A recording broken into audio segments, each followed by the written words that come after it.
Hello everyone, this is Swati Singh. Welcome to Shreeji classes. जैसा कि हम लोगों ने आइसोथर्म स्टार्ट किया था, एड्सॉर्प्शन आइसोथर्म, उसमें हम लोगों ने फ्रेंडलिज आइसोथर्म भी कर लिया था। ठीक है, एक था एड्सॉर्प्शन आइसोथर्म, एक था फ्रेंडलिज आइसोथर्म। ठीक है, दोनों का ग्राफ रह गया था।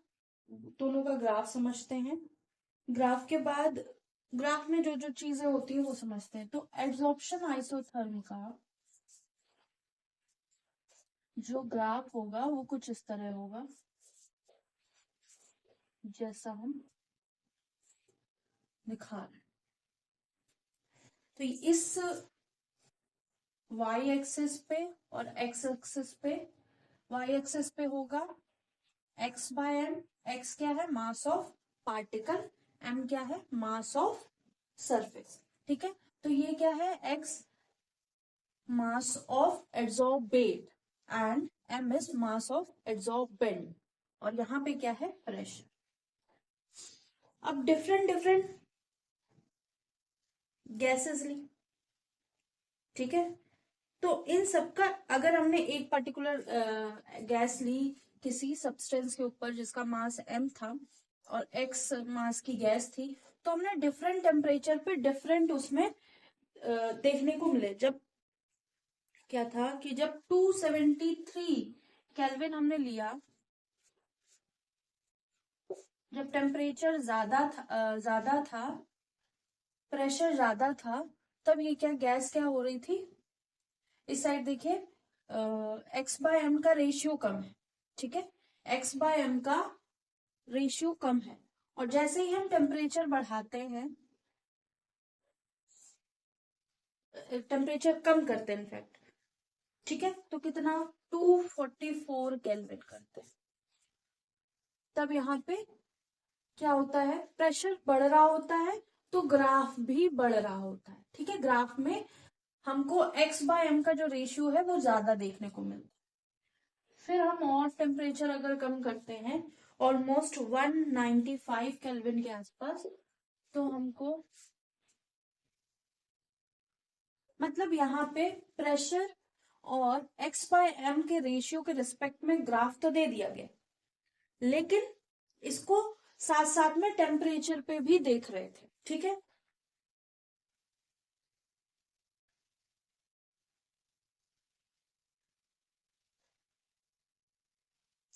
तो जो रिलेशनशिप है जनरली रिप्रेजेंट करती है, ये जो रिलेशनशिप हमने x by M is equal to K P N होगा या 1/n होगा, ये जो रिलेशनशिप है, ठीक है, दिस रिलेशनशिप जनरली रिप्रेजेंट करती है एक कर्व जहां पे मास ऑफ गैस एड्सॉर्ब पर ग्राम ऑफ एड्सॉर्बेंट, ये जो मास ऑफ गैस एड्सॉर्ब हो रही है पर ग्राम ऑफ एड्सॉर्बेंट। ठीक है, और उसको प्लॉट कर दिया हमने मास प्रेशर के रिस्पेक्टिव। जब हमने प्लॉट किया इसको प्रेशर के रिस्पेक्ट में, जो कर्व है फिक्स कर्व जो है ये इंडिकेट कर रहा है फिक्स प्रेशर। ठीक है, फिक्स प्रेशर। तो कहने का मतलब जो फिजिकल एड्सॉर्प्शन है विथ इंक्रीज इन टेम्परेचर वो डिक्रीज कर रहा है। ठीक है,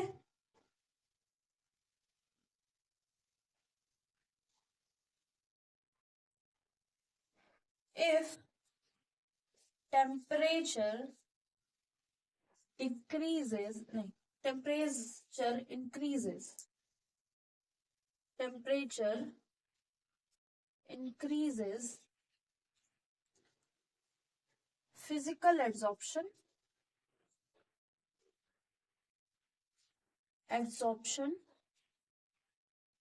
decreases। ठीक है, तो यहां कहने का मतलब ये है कि प्रेशर और ये इसके रिस्पेक्ट में तो हमने रिलेशनशिप मेंटेन कर लिया, एक रिलेशनशिप बना लिया। लेकिन जब हमने देखा कि जैसे जैसे पहले हमारे पास इतना टेम्परेचर था, फिर हमने टेम्परेचर बढ़ाया, फिर बढ़ाया, या फिर ऐसे कह सकते हैं पहले ज्यादा टेम्परेचर था फिर कम किया, फिर और कम किया, जब हम ऐसा कुछ कर रहे थे, जब हम टेम्परेचर बढ़ा रहे थे, तो फिजिकल एब्जॉर्प्शन, ये जो x/m का रेशियो है ना, वो जब हम टेम्परेचर इंक्रीज कर रहे थे तो ये रेशियो कम हो रहा था, और जब टेम्परेचर हमारा घट रहा था, मतलब अगर टेम्परेचर घट रहा है तो फिजिकल एब्जॉर्प्शन x/m का जो रेशियो है वो बढ़ रहा है। एक ही रिस्पेक्ट में समझ लेते हैं कि हमने क्या किया, टेम्परेचर को बढ़ाना शुरू किया।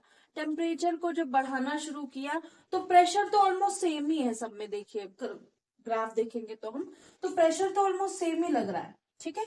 लेकिन क्या हुआ, हमको जो x/m का रेशियो है वो घटता हुआ दिख रहा है टेम्परेचर को बढ़ाने के साथ, ठीक है। ये था हमारा फिजिकल एब्जॉर्प्शन की बात। और ये जो कर्व है वो अप्रोच करेगा सैचुरेशन की तरफ, मतलब एक प्रेशर के बाद ये क्या हो जाएगा, बिल्कुल कांस्टेंट वर्क करने लगेगा। तो कह सकते हैं कि कर्व एक तरह से चाहेगा always approaches to saturation at high pressure. Curve of adsorption isotherm approaches to saturation. saturation में मतलब एक ऐसा पॉइंट जहां पे बिल्कुल ही एब्जॉर्प्शन खत्म हो रहा हो, saturation, या फिर एक जैसी सिचुएशन हमेशा बनी रह रही हो। Approaches to saturation at high pressure. High pressure पे जाने पर क्या होगा कि जो एब्जॉर्प्शन आइसोथर्म है वो सैचुरेशन की तरफ बढ़ता दिखेगा, ठीक है। इसको नोट कर लीजिए। अब थोड़ा सा चेंज देखने को मिलेगा फ्रेंडलिज एड्सॉर्प्शन आइसोथर्म में। ये तो हमारा एड्सॉर्प्शन आइसोथर्म का हो गया, इसको नोट कर लीजिए। फ्रेंडलिज एड्सॉर्प्शन आइसोथर्म आप चाहें तो उसी जो इसको साइड में लिख लीजिएगा, और जो क्या कहते हैं, जो आपका फ्रेंडलिज एड्सॉर्प्शन आइसोथर्म है उसके साथ वो वाला ग्राफ जरूर बनाइएगा।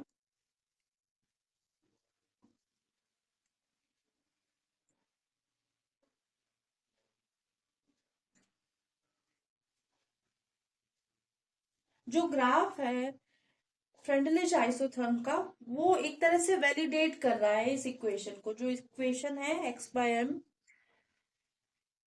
इज इक्वल टू kp की पावर 1/n, उसको एक तरह से साबित करने की कोशिश कर रहा है या प्रूव कर रहा है। तो होप्सो ये नोट हो गया होगा। इसको रब करते हैं। नेक्स्ट हम लोग नेक्स्ट ग्राफ देखते हैं।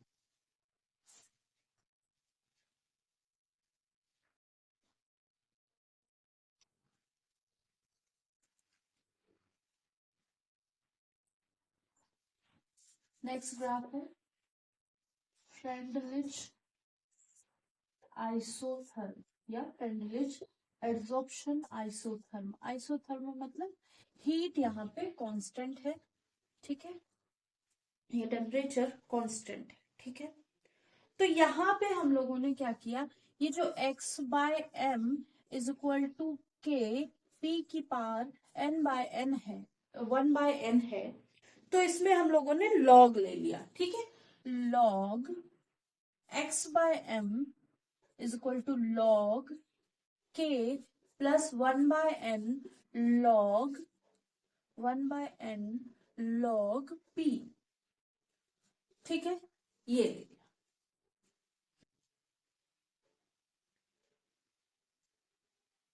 अब इस जो फ्रेंडलिज आइसोथर्म था, इसको हम लोग वेरीफाई करेंगे इस इक्वेशन से। तो हम लोगों ने क्या किया, वाई एक्सिस पे, जो हमारी वाई एक्सिस है, ऐसे वहां पे हम लोगों ने x/m लिया था एड्सॉर्प्शन आइसोथर्म में, यहाँ पे हम log x/m ले लेंगे, ठीक है। Ratio of log of adsorption isotherm या फिजिकल एड्सॉर्प्शन का हम ले लेंगे, x बाय m जो रेशियो है वही रहेगा। ये क्या है, mass of gas absorbed on surface या ऑन एब्जॉर्बेंट, और ये क्या है, मास ऑफ एब्जॉर्बेंट। ठीक है, या फिर इसको बोल सकते हैं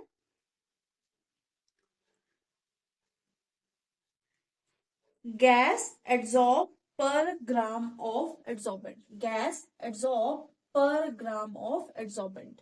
ठीक है, या एड्सॉर्बेट एड्सॉर्ब्स पर ग्राम ऑफ एड्सॉर्बेंट, कुछ भी बोल सकते हैं। ठीक है, एड्सॉर्प्शन एड्सॉर्प्शन फिजिकल एड्सॉर्प्शन भी बोल सकते हैं। हाँ, तो अब इसका एक्स एक्सिस क्या हो जाएगा हमारा, लॉग पी। ठीक है, वाई एक्सिस पे एक्स बाय एम ले लिया, एक्स एक्सिस पे पी ले लिया। अब क्योंकि ये क्या है हमारा, वाई हो गया, ये हमारा एक्स हो गया, तो ये हमारा स्लोप हो जाएगा, और ये क्या हो जाएगा हमारा, इंटरसेप्ट हो जाएगा। तो कुछ वैल्यू है पॉजिटिव में है, तो हम यहां से अपना ग्राफ ऐसे बना, तो ये हमने अपना ग्राफ बना लिया। ठीक है, ठीक है, जो इंटरसेप्ट था वो क्या था, लॉग के। अब देखिए ऐसा है, न्यूमेरिकल जब कभी आएंगे, 12th लेवल पे आएंगे या हायर लेवल पे आएंगे, तो आप ये ध्यान रखिएगा, कभी log of X by M दे रखा होगा, कभी इंटरसेप्ट दे रखा होगा, कभी ये वैल्यूज दे रखी होंगी हमें लॉग के फाइंड आउट करने, मतलब हमको ग्राफ दे रखा होगा, ग्राफ में वैल्यूज दे रखी होंगी, और हमको क्या करना होगा, फाइंड आउट करना होगा इनमें से, अगर ये दो गिवन है तो ये फाइंड आउट करना होगा, या फिर थीटा गिवन होगा। ठीक है, तो स्लोप क्या हो जाएगा हमारा, कुछ ना कुछ गिवन होगा, उसके हिसाब से हम फाइंड आउट कर लेंगे। तो ये हो गया फ्रेंडलिच आइसोथर्म का ग्राफ। यहाँ पे एक स्ट्रेट लाइन देखने को मिलेगी, वो देखने को मिल रही है। ठीक है, जो ये स्लोप है 1/n है, इंटरसेप्ट लॉग के है, एक्स एक्सिस पे एक्स बाय एम है, और वाई एक्सिस पे एक्स बाय एम है, और एक्स एक्सिस पे लॉग पी है। जो 1/n की वैल्यू है, इसकी जो वैल्यू है वो 0 और 1 के बीच में रहेगी, 0 और 1 के बीच में रहेगी। ठीक है, इसकी वैल्यू 1/n की वैल्यू हमेशा 0 और 1 के बीच में रहेगी। अगर यहाँ पे 1/n की जगह n लिखा है तो भी वैल्यू 0 और 1 के बीच में रहेगी, n की वैल्यू। तो यहाँ पे पूरे 1/n की वैल्यू 0 से 1 के बीच में रखी, अगर यहाँ पे n लिखा है तो भी वैल्यू 0 और 1 के बीच में रहेगी। ठीक है, और जो रेंज जनरली देखने को मिलती है वो क्या मिलती है, 0.1 से टू 0.5, इससे ज्यादा वैल्यू देखने को नहीं मिलती है। अगर आपको वैल्यू ना दी हो तो 0.5 मान के कर सकते हैं, 0.1 मान कर सकते हैं, या फिर इसके बीच में कोई भी वैल्यू रख देते हैं। तो अब यहाँ पे जो प्रेशर है वो लिमिटेड रेंज का है। ठीक है, एक मतलब रेंज मान ली गई प्रेशर की। ठीक,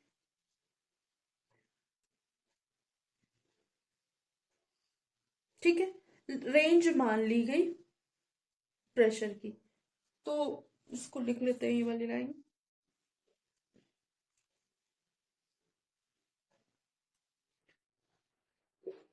this equation work on limited range of pressure. एक लिमिटेड रेंज ऑफ प्रेशर पे ये हमारी इक्वेशन वर्क कर रही है, log x by M equals to log k plus 1/n log p।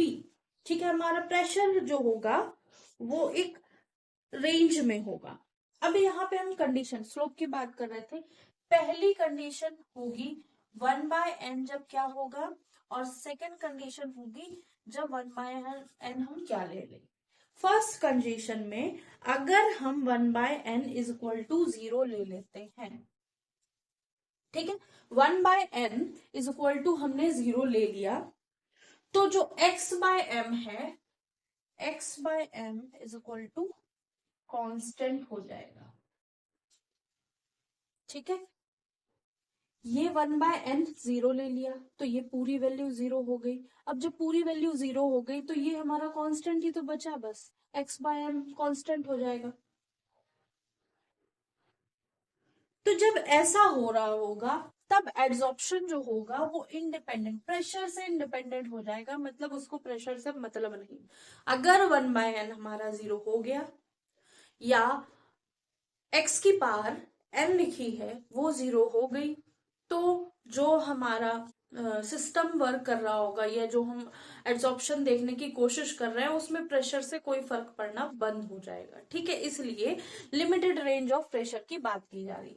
तो दो केसेस बने जब हमारे n की वैल्यू 1/n की वैल्यू 0 हो गई तो x/m कांस्टेंट हो गया, तो क्या निकल के आया, adsorption is independent of, in this condition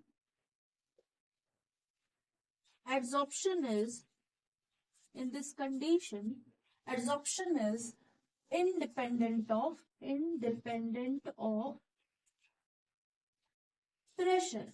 अब कुछ भी हम प्रेशर लगाते रहे, हमारा जो सिस्टम है वो हमेशा कांस्टेंट रहेगा। ठीक है, तो मतलब ये स्लोप हमको देखने को नहीं मिल रहा होगा। ठीक है, मतलब ये ऐसा होगा, बिल्कुल स्ट्रेट लाइन आ जाएगा, स्लोप हमको देखने को नहीं मिलेगा। अब नेक्स्ट कंडीशन आई कि अगर one by N equals to 1 हो गया तो क्या होगा, 1/n इज इक्वल टू 1 हो गया, तब क्या होगा। अगर हमने इसको 1 रख दिया तो यहां पे क्या आ गई, 1 वैल्यू आ गई। ठीक है, अगर 1 रख दिया तो क्या हो जाएगा, x/m kp के बराबर आ जाएगा, x/m is equal to kp के बराबर हो जाएगा। तो x/m is directly proportional to adsorption, x/m adsorption is directly proportional to pressure. कहने का मतलब कि जब हम n की वैल्यू 1 रख देंगे तब हमें एग्जैक्टली वैल्यू मिल जाएगी, जो एड्सॉर्प्शन हो जाएगा वो वेरी करेगा, directly proportional to the pressure हो जाएगा। तो in this condition, second condition में लिखेंगे, इन दिस कंडीशन जो x/m है उसी को हम एड्सॉर्प्शन बोल रहे हैं। ठीक है, इन दिस कंडीशन एड्सॉर्प्शन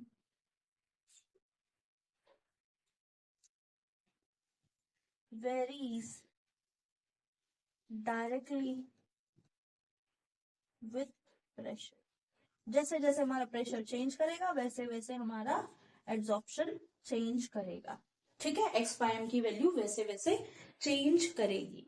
तो इसको नोट कर लीजिए, शायद ये नीचे वाला ना दिख रहा हो, फिर से बोल देते हैं। When 1/n is equal to 1, x/m is equal to kp।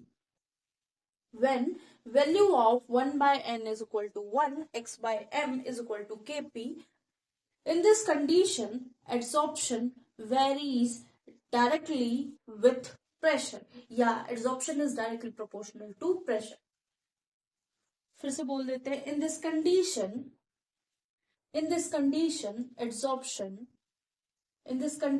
adsorption varies directly with pressure, या तो ये लिखेंगे, in this condition adsorption varies directly with pressure, या फिर लिखेंगे in this condition adsorption is directly proportional to pressure। in this condition adsorption is directly proportional to pressure। in this condition adsorption is directly proportional to pressure।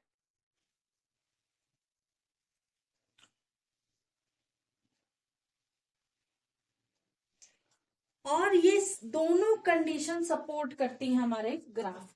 ठीक है, equation जो थी, experimental result था, ये दोनों कंडीशन इसके बीच में ही value रहेगी। ठीक है, इस ना तो हमारी 0 हो सकती है और 1 होगी तो भी क्या होगा, हमारी ये दोनों कंडीशन फॉलो कर रही हैं, जो हम कहना चाहते थे कि लिमिटेड रेंज ऑफ प्रेशर में ही काम कर सकती है। ठीक है,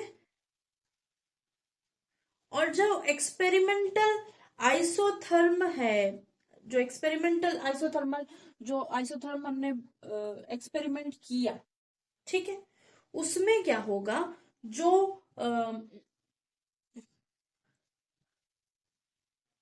जो आइसोथर्म है वो हाई प्रेशर पे सेचुरेशन की तरफ बढ़ेगा। मतलब कहने का मतलब ये यहां से तो ऐसा रहेगा, अब जब हम और प्रेशर बढ़ाएंगे ना तो ये कांस्टेंट होना शुरू हो जाएगा। ठीक है, हाई प्रेशर पे क्या होगा, सेचुरेशन देखने को हमको मिलेगा, ये एक्सपेरिमेंटली प्रूफ होगा।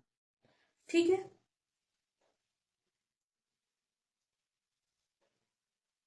तो जब हमने एब्जॉर्प्शन आइसोथर्म की बात कर रहे थे तब तो हमें दिख रहा था ऐसे ऐसे ग्राफ जा रहे थे, ऐसे ऐसे ग्राफ जा रहे थे, ऐसे ऐसे ग्राफ जा, लेकिन फ्रेंडली जैसा नहीं कर पा रहे थे, इनका कांस्टेंट ही जा रहा था। ठीक है, तो हाई प्रेशर के लिए फ्रेंडली आइसोथर्म एप्लीकेबल नहीं है। तो यहां लिख देंगे, नोट पॉइंट लिख देना, फ्रेंडली आइसोथर्म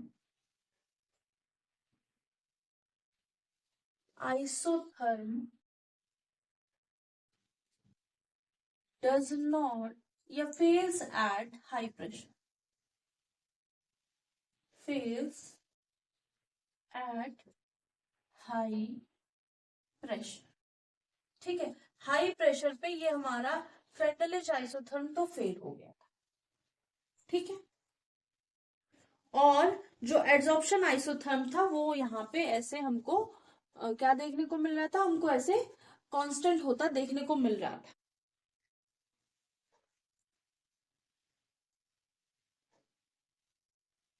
और जो एड्सॉर्प्शन आइसोथर्म था एक्सपेरिमेंटली जब देखा गया तो वहां पे क्या था, हाई प्रेशर पे सेचुरेशन हमको देखने को मिल रहा था, लेकिन ये क्या हो गया, फेल हो गया।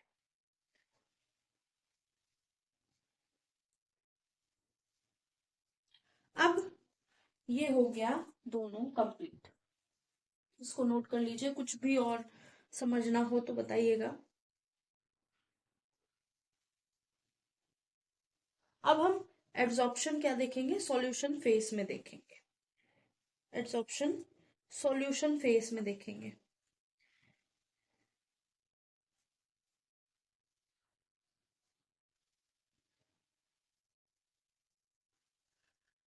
अभी क्या हम मास में देख रहे थे, मतलब सॉलिड के फॉर्म में देख रहे थे, फिर से इसको 1 मिनट में इसको कवर करते हैं। जो हमारी इक्वेशन थी उसमें हमने लॉग लिया, पूरी इक्वेशन में लॉग लेके हमने उसका ग्राफ बनाने की कोशिश करी। एक्स एक्सिस पे एड्सॉर्प्शन रख लिया, log of adsorption X by M का रेशियो, वाई एक्सिस पे हमने लॉग ऑफ प्रेशर लिया और हमें इंटरसेप्ट मिला लॉग के, स्लोप बिना मिला 1/n। फिर हम लोगों ने देखा कि जो वैल्यू है 1/n की वो 0.1 से 0.5 के बीच में या 0 से 1 के बीच में लाई कर रही है। ये जो इक्वेशन थी एक लिमिटेड रेंज ऑफ प्रेशर के लिए वर्क कर रही है। ठीक है, अब जब हमने 1/n की वैल्यू एग्जैक्टली 0 ले ली तो प्रेशर तो काम करना ही बंद हो गया, उसका दिमाग फ्यूज हो गया। ठीक है, इन दिस कंडीशन एड्सॉर्प्शन इंडिपेंडेंट, वो अब काम करना बंद कर दिया। ऐसा नहीं होता कि लोग जैसे कोई पीट रहा हो आपको तो 4 झप्पड़ तक तो आपको याद रहता, 2-4 थप्पड़ पड़े तो आपको याद रहता, उसके बाद फिर नहीं, उसके बाद आप एक्साइटेड स्टेट पे पहुंच जाते हैं, फिर आपको कोई भी कितना भी मार के चला जाए पता नहीं चलेगा। वैसे ही 1/n=0 होगा, तब हमारा प्रेशर इस कॉन्सेप्ट को छोड़ के चला जाएगा। ठीक है, जब 1/n=1 लिया तब हमने देखा कि जो x बाय एब्जॉर्प्शन है वो हमारा पी के, ये तो के तो कांस्टेंट है, x/m जो हो गया वो डायरेक्टली प्रोपोर्शनल टू प्रेशर। ठीक है, बस इतना। अब हमने एब्जॉर्प्शन आइसोथर्म में देखा था कि जब हाई प्रेशर पे देखते थे तो वो सेचुरेशन की तरफ बढ़ता चला जा रहा था, लेकिन ये वाला फ्रेंडलिज आइसोथर्म फेल हो गया था हाई प्रेशर में बताने में ये सब। ठीक है, अब हम एब्जॉर्प्शन फ्रॉम सॉल्यूशन फेज देखेंगे, उसमें भी यही इक्वेशन है घूम फिर के, कुछ चेंज नहीं होगा, बस एक आध चीजें, पी की जगह हम कंसंट्रेशन लेंगे क्योंकि यहाँ पे गैस थी, एड्सॉर्बेट गैस थी, यहाँ पे क्या था, पी जो था प्रेशर ऑफ गैस था। या प्रेशर ऑफ एड्सॉर्बेट था। अब हम बात करेंगे लिक्विड। ठीक है, तो यहाँ पे पी की जगह कंसंट्रेशन ले लेंगे। तो होप सो ये समझ में आ गया होगा। इसको रब करते हैं और हम नेक्स्ट टॉपिक स्टार्ट करते हैं। नेक्स्ट जो है वो है adsorption from solution phase. Last वाले में क्या था, लास्ट जो हम लोगों ने पढ़ा था उसमें हम एक सरफेस के ऊपर गैस के पार्टिकल देख रहे थे। अब हम क्या देखेंगे, अब हम देखेंगे जो सॉलिड है वो वाटर के पार्टिकल को भी एब्जॉर्ब कर लेती। ठीक है, वाटर के पार्टिकल को भी एब्जॉर्ब कर लेती। ठीक है, अभी तक हमने देखा कि जो सॉलिड की सरफेस थी उसके ऊपर पार्टिकल रखे हैं किसके, गैसेस। ठीक है, वो आपस में प्रोग्राम कर रहे हैं, कुछ सिस्टम उनका रिएक्शन हो रहा है, कुछ बैठे हुए हैं, कुछ खेल रहे हैं, लेकिन वो फिजिकल या केमिकल एब्जॉर्प्शन कर रहे हैं। ठीक है, सिस्टम में बैठे हुए हैं, मल्टी लेयर भी बना सकते हैं, यूनिलेयर भी बना सकते हैं, कुछ भी कर सकते हैं। लेकिन अब नया कुछ देखने को मिल रहा है हमको कि जो सॉलिड सरफेस है उसके ऊपर क्या है, वाटर की या लिक्विड की पार्टिकल्स देखने को मिल रहे हैं। तो solid can absorb solute from solution. ठीक है, तो सॉलिड क्या करेगा, जैसे हमने चौक ली, ये हमारे पास है सॉल्यूशन। ठीक है, हमने चौक ली एक, इस चौक को हमने इसके अंदर क्या किया, डिप कर दिया। अब हमने इस चौक को डिप कर दिया तो ये हमारी चौक जो पहले पूरी वाइट थी अब वो क्या हो गई, थोड़ी सी इसमें जहां डिप हुआ था वहां उसमें कलर देखने को हमको मिला यहां से। ठीक है, तो क्या हुआ, जो सॉलिड है वो एब्जॉर्ब कर सकता है सॉल्यूट फ्रॉम द सॉल्यूशन। अब हमने क्या किया है कि जो सॉल्यूशन था हमारा उसमें वाटर था और वाटर के साथ इंक या डाई थी। ठीक है, इंक या डाई थी, तो वो डाई के पार्टिकल इसके ऊपर चिपक गए। जब हमने चौक तोड़ के देखी तो अंदर तो कुछ था ही नहीं। तो कहने का मतलब चौक की फर्स्ट लेयर के ऊपर ही कौन चिपका हुआ है, डाई चिपकी हुई है या इंक चिपकी हुई है, और ये क्या कर रहा है, एब्जॉर्प्शन को परफॉर्म कर रहा है।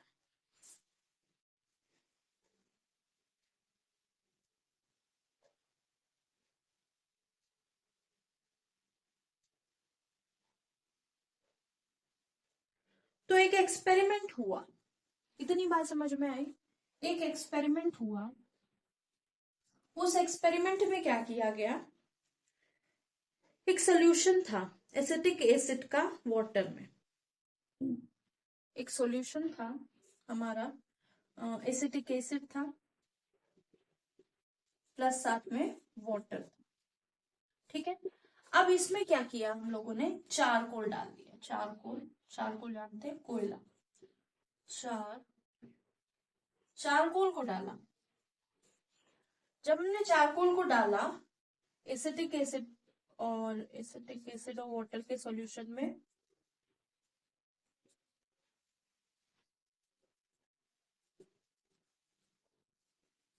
और फिर क्या कर दिया हमने, इस सिस्टम को शेक कर दिया। ठीक है, इस सिस्टम को शेक कर दिया। जब शेक किया, बहुत जोरों से इसको हमने शेक किया, फिर हमने चेक किया particles of acetic acid in solution. इस सॉल्यूशन में जो एसिटिक एसिड और वाटर का सॉल्यूशन था उसमें हमने चारकोल मिक्स डाला। मतलब हो सकता है छोटे छोटे पार्टिकल्स हो सकता है बड़ा पार्टिकल हो, किसी भी फॉर्म में आप ले सकते हैं। ठीक है, तो हमने क्या किया, a solution of acetic acid in water लिया। ठीक है, उसको चारकोल डाल के शेक किए। ठीक है, a part of acid is absorbed bye charcoal. तो हमें देखने को मिला कि पार्ट ऑफ एसिड, जो एसिटिक एसिड था उसका कुछ पार्ट एब्जॉर्ब कर लिया गया है चारकोल के द्वारा। तो चारकोल जो ऐसा ऐसा था उसके ऊपर एसिटिक एसिड के पार्टिकल्स चिपक गए हैं। ठीक है, इसके ऊपर एसिटिक एसिड के पार्टिकल चिपक गए। हमने क्या किया, चारकोल निकाल के अलग रखा, फिर हमने एसिटिक एसिड के पार्टिकल चेक किए। एक तरह से क्या किया, कंसंट्रेशन ऑफ सॉल्यूशन चेक किया। कंसंट्रेशन ऑफ सॉल्यूशन चेक किया तो ये क्या था, कंसंट्रेटेड फॉर्म में था, ये क्या था, डाइल्यूटेड फॉर्म में। कितनी बात समझ में आई?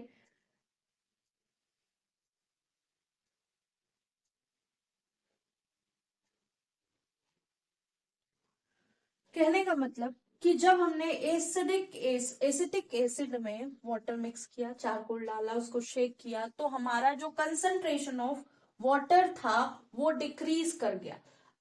If concentration of solution is decreased bye charcoal, तो मतलब है कि कुछ पार्टिकल चारकोल के साथ चिपक के चले गए हैं। रिएक्शन तो हुआ नहीं है, ठीक है, तो चारकोल की सरफेस पे चले गए। सेकंड, एक और एक्सपेरिमेंट किया गया।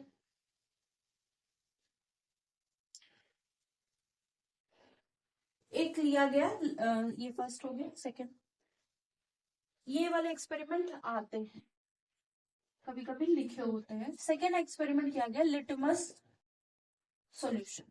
ठीक है, लिटमस सॉल्यूशन था हमारे पास। लिटमस सॉल्यूशन हल्का पर्पल कलर का हो सकता है, ठीक है, और उसमें हम लोगों ने चारकोल डाल दिया। लिटमस सॉल्यूशन के अंदर हमने अपना चारकोल डाला। जब हमने लिटमस सॉल्यूशन के अंदर चारकोल डाला, फिर उसको भी ऐसे ही शेक कर लिया, तो क्या हो गया, हमारा लिटमस सॉल्यूशन कलरलेस बन गया। ये क्या था, लिटमस सॉल्यूशन। और अब ये कैसा बन गया, चारकोल हमने निकाल लिया, ये कलरलेस बन गया, कलरलेस। अब सॉल्यूशन कलरलेस बन गया तो पक्का क्या है, चारकोल के साथ पार्टिकल्स ऑफ लिटमस चले गए। ये भी क्या है, एग्जाम्पल है एड्सॉर्प्शन।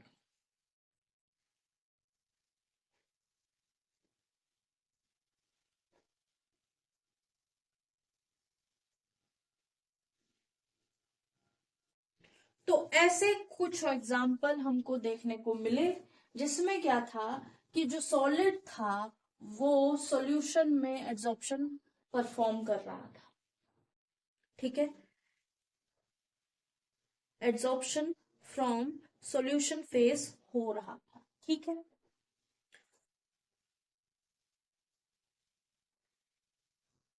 तो अब इसमें क्या क्या कंडीशन बनेगी, एड्सॉर्प्शन फ्रॉम सॉल्यूशन फेज में क्या क्या कंडीशन बनेगी।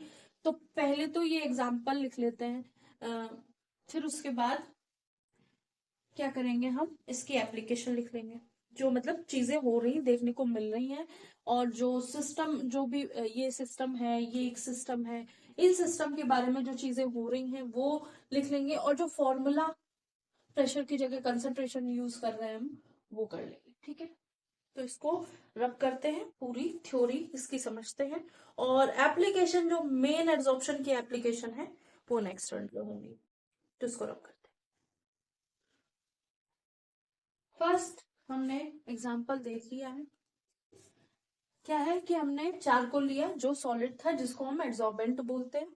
चारकोल अगर आप पास से देखेंगे तो छोटे छोटे उसमें पोर्स जैसे या कैविटी जैसी बनी हो। ठीक है, एसिटिक एसिड में डाला तो कंसंट्रेशन कम हो गया।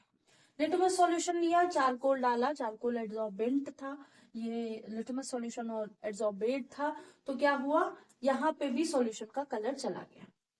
जब मैग्नीशियम का रिएक्शन करते हैं हम मैग्नीशियम रिएजेंट के साथ, मैग्नीशियम रिएजेंट के साथ, precipitated in presence of magnesium reagent. Magnesium reagent एक तरह से एजोडाई होती है या एजो वायलेट कहते हैं, वायलेट या पर्पल कलर का होता है। जब हम इसको इसके साथ क्या करते हैं, प्रेसिपिटेट करते हैं, तो क्या करते, एक तरह से जो कलर है MgOH जो बनता है उसका ब्लू कलर आ जाएगा। मतलब मैग्नीशियम रिएजेंट के साथ अगर हम मैग्नीशियम का रिएक्शन कराते हैं तो जो हमारा MgOH बनेगा वो ब्लू कलर का बन जाएगा, क्योंकि एड्सॉर्प्शन कर लिया है किसका, मैग्नीशियम। ठीक है, colour is due to adsorption of magnesium, magnesium का एड्सॉर्प्शन हुआ है यहाँ। अब हम ऑब्जर्वेशन लिख लेते हैं, ऑब्जर्वेशंस जो सारी थी ऑब्जर्वेशन वो। तो यहाँ पे क्या था, एसिटिक एसिड एड्सॉर्बेट था, सॉल्यूशन क्या था, लिटमस सॉल्यूशन एड्सॉर्बेट था। यहाँ पे मैग्नीशियम रिएजेंट था, एड्सॉर्बेट था। ठीक है, मैग्नीशियम क्या था, बेंट था। चारकोल क्या था, एड्सॉर्बेंट था। चारकोल क्या था, एड्सॉर्बेंट। ठीक है, अब हमें ऑब्जर्वेशन जो देखने को मिली वो क्या क्या थी। पहला, extent of adsorption decrease with increase in temperature. ये जब हम लोगों ने एक्सपेरिमेंट किए, जैसे जैसे हमने टेम्परेचर बढ़ाना शुरू किया तो ये जो एड्सॉर्प्शन का प्रोसेस था वो कम होने लगा। ठीक है, मतलब जो अगर जैसे हमने किया कि एसिटिक एसिड में चारकोल डाला, ठीक है, हमें पता है कंसंट्रेशन डिक्रीज हो रहा है, लेकिन जब हमने कुछ टेम्परेचर बढ़ा दिया सॉल्यूशन का, फिर हमने चारकोल डाला तो उतने हद तक कंसंट्रेशन डिक्रीज नहीं हुआ। ठीक है, तो एड्सॉर्प्शन, एक्सटेंट ऑफ एड्सॉर्प्शन है वो डिक्रीज हो जाता है टेम्परेचर बढ़ाने से। लेकिन extent of adsorption, extent of adsorption increase with increase in surface area. अगर हम चारकोल की मात्रा बढ़ा देते हैं तो हमारा एड्सॉर्प्शन बढ़ जाएगा with increase in surface area. ठीक है, तो ये हमें सेकेंड एब्जॉर्प्शन देखने को, सेकेंड ऑब्जर्वेशन देखने को मिला। थर्ड हमारा ऑब्जर्वेशन क्या था, थर्ड हमारा ऑब्जर्वेशन ये था, जो एक्सटेंट ऑफ एड्सॉर्प्शन था वो डिपेंड कर रहा था सॉल्यूट पे। जैसे यहाँ पे एसिटिक एसिड पे डिपेंड कर रहा था, या लिटमस सॉल्यूशन पे डिपेंड कर रहा था, यहाँ पे मैग्नीशियम रिएजेंट पे डिपेंड कर रहा है। Depends on solute of solution, कोई भी सॉल्यूशन ले रहे थे हम लोग, उसके सॉल्यूट पे डिपेंड कर रहा था कौन, हमारा एक्सटेंट ऑफ एड्सॉर्प्शन। ये हो गया third observation.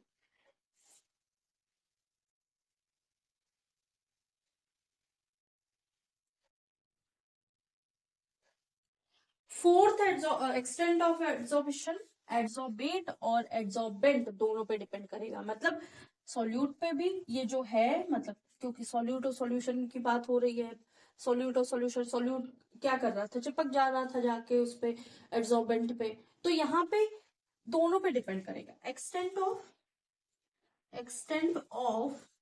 Adsorption depends on adsorbent, जो सरफेस होगी, जैसे चारकोल सरफेस है, एंड एड्सॉर्बेट बोथ, दोनों पर डिपेंड करेगा। जो हमारी सरफेस है उसके उस पे भी, जो सॉल्यूशन में सॉल्यूट है उस पे भी, सॉल्यूट ही तो जाके चिपक रहा है एड्सॉर्बेंट के ऊपर। ठीक है, तो इसको नोट कर लीजिए, लास्ट लाइन दिख रही है। तो पहला क्या है, एक्सटेंट ऑफ एड्सॉर्प्शन, जो x/m था वो डिक्रीज कर रहा है टेम्परेचर बढ़ाने पे। एक्सटेंट ऑफ एड्सॉर्प्शन x/m है, इंक्रीज करेगा अगर हम सरफेस एरिया बढ़ाते हैं एड्सॉर्बेंट का तो। ठीक है, ठीक है, लिख लेते हैं सरफेस एरिया ऑफ एड्सॉर्बेंट, ठीक है। फिर है एक्सटेंट ऑफ एड्सॉर्बेशन डिपेंड करता है सॉल्यूशन में जो सॉल्यूट होगा उस पर भी डिपेंड करेगा। फिर एक्सटेंट ऑफ एड्सॉर्प्शन डिपेंड करेगा जो हमारा एड्सॉर्बेंट है, जो हम सॉल्यूट जैसे चारकोल डाल रहे हैं वो, मैग्नीशियम डाल रहे हैं वो, तो एड्सॉर्बेंट पे भी, एड्सॉर्बेट पे भी डिपेंड करेगा। ठीक है, तो ये हो गया हमारे ऑब्जर्वेशन।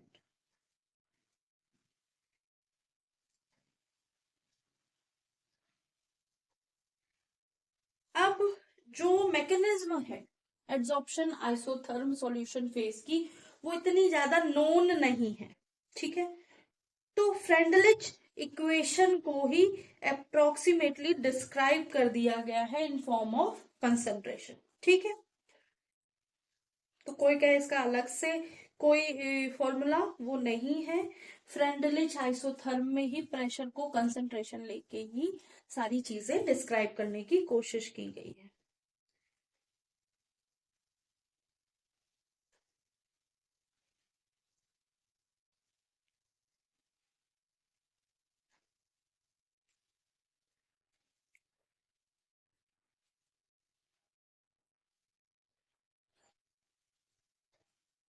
तो होप सो ये नोट कर लिया होगा, इसको रब करते हैं।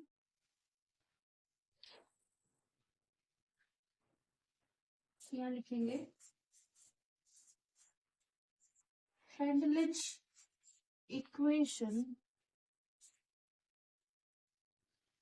फ्रेंडलिच की जो इक्वेशन थी वो क्या कर रही थी,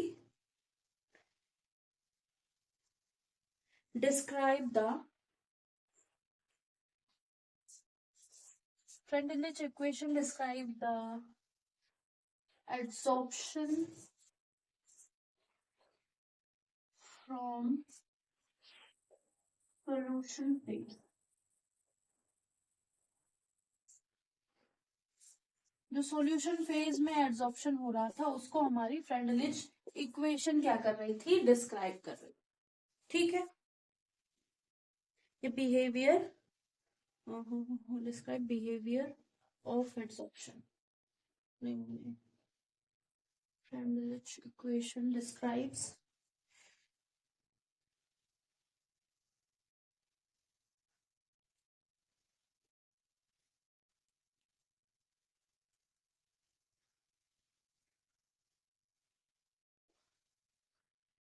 describe adsorption in solution phase। ठीक है, in solution phase। अब ठीक है, हाँ, तो इक्वेशन जो है डिस्क्राइब कर रही थी क्या, एड्सॉर्प्शन इन सॉल्यूशन फेज।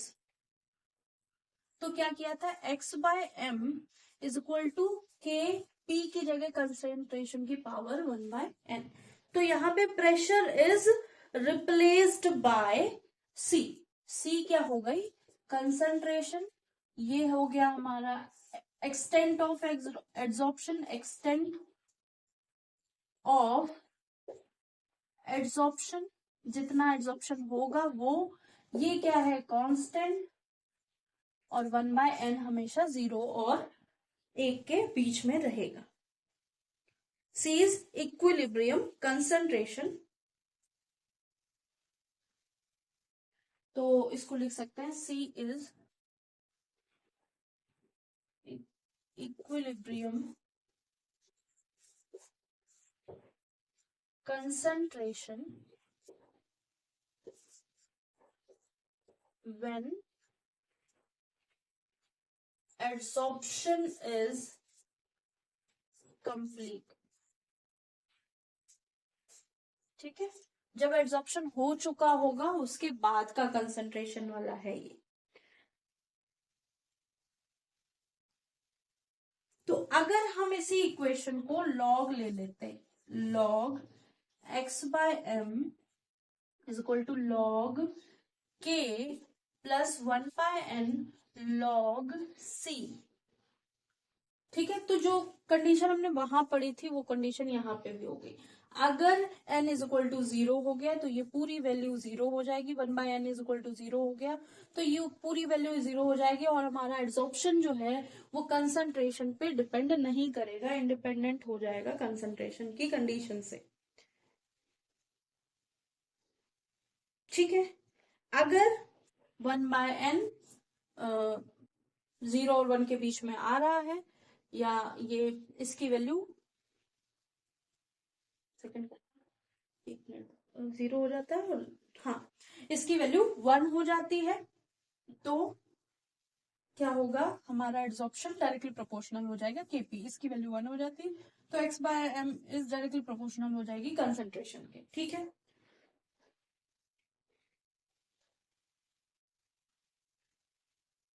और यहाँ पे भी क्या होगा, यही देखने को मिलेगा, log x बाय एम यहाँ होगा, x extent of adsorption, log concentration यहाँ होगा, और ये log k होगा इंटरसेप्ट, और स्लोप होगा 1/n। और ये हमारा फ्रेंडलिश ग्राफ इन सॉल्यूशन फेज समझ हो गया है कंप्लीट।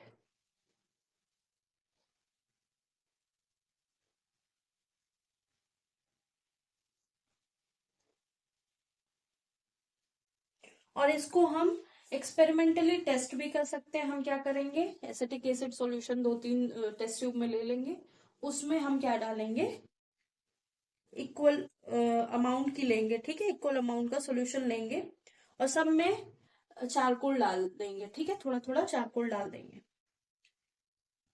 और फिर हम जो डिफरेंस होगा, जैसे हमने टेस्ट ट्यूब ली 3 ली, अब हमने सब में एसिटिक एसिड डाल दिया इक्वल अमाउंट का, फिर हमने क्या किया, डिफरेंट अमाउंट है, इसमें इतना बड़ा चारकोल था, इसमें इतना बड़ा चारकोल था, और इसमें पूरा ढक लिया चारकोल, ऐसा था।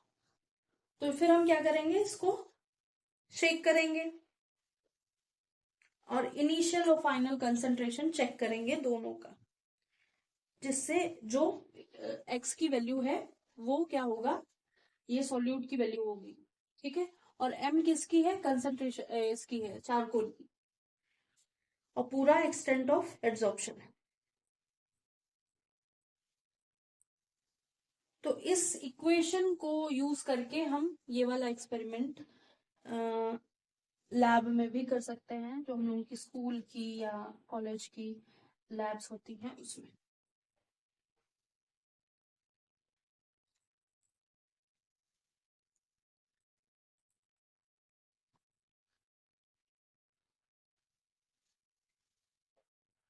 तो होप सो आज की क्लास समझ में आई होगी। एड्सॉर्प्शन आइसोथर्म हो गया, फ्रेंडलिश आइसोथर्म हो गया, फ्रेंडलिश आइसोथर्म इन सॉल्यूशन फेज भी हो गया। अब बारी है एप्लीकेशन की, वो नेक्स्ट क्लास में होंगी, एप्लीकेशन होगी, उसके बाद कैटालिसिस स्टार्ट हो जाएगा, ठीक है।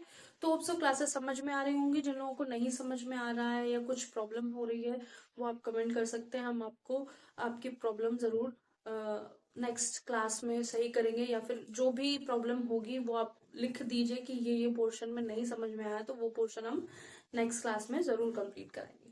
और जो न्यूमेरिकल की क्लासेस है, प्रैक्टिस सेशन है, वो चल रहे हैं, आप जाके देख सकते हैं, सैटरडे संडे मंडे को हो रहे हैं। और आज जो क्लास हुई है वो भी बहुत इंपॉर्टेंट है, और सरफेस केमिस्ट्री तो बहुत ही ज्यादा इंपॉर्टेंट है, ठीक है।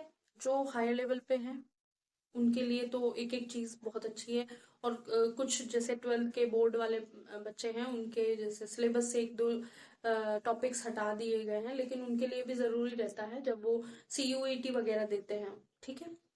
तो आई होप सब क्लासेस समझ में आ रही होंगी। जो प्रॉब्लम होगा आप कमेंट कर सकते हैं, शेयर कीजिएगा, सब्सक्राइब कीजिएगा, और कमेंट करके बताइएगा क्लासेस कैसी लग रही है। आज के लिए इतना ही, थैंक यू।